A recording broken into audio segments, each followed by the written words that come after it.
Do you know how to do this? Create a loop Kanban inside Microsoft Teams itself. Okay, let me show you how, right? So if you want to create this Kanban or any loop component inside your Microsoft team, it's very simple. Just go to your Teams or your channel, start a post.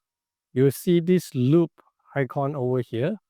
Click on it, right? Then here, now you can create a blank table, blur list, and also on, right? So if you want to know what loop components you have, go watch this video where I explain all the loop components. Click here. Here you get all the templates. So if I want to have like Q&A session, Kanban board, team retrospective, let me just click on Kanban board over here. Now automatically you will see your Kanban board set up right over here. So all you just need to do is post. Okay.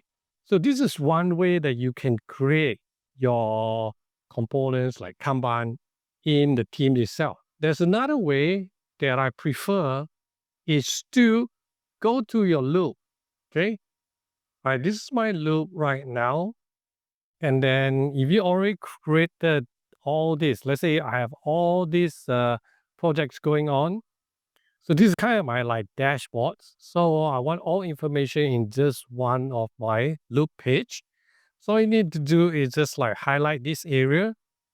Yeah. Click on these 6 dot buttons. Create loop components. Okay. So here project XYZ, this is loop components. Then I can copy this component. Yeah. And then go back to my teams. Start a post right over here. Like you can click here or let me just try. I can just paste it right over here.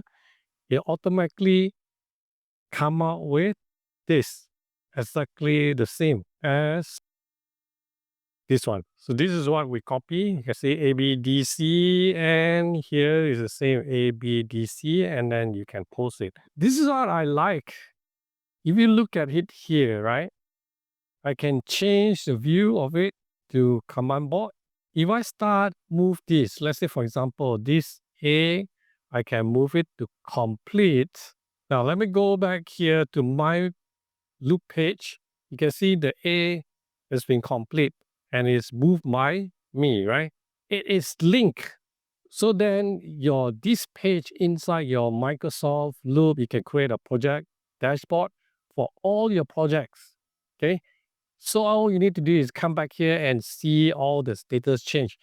Now you can share this through Outlook, through any of the Microsoft apps.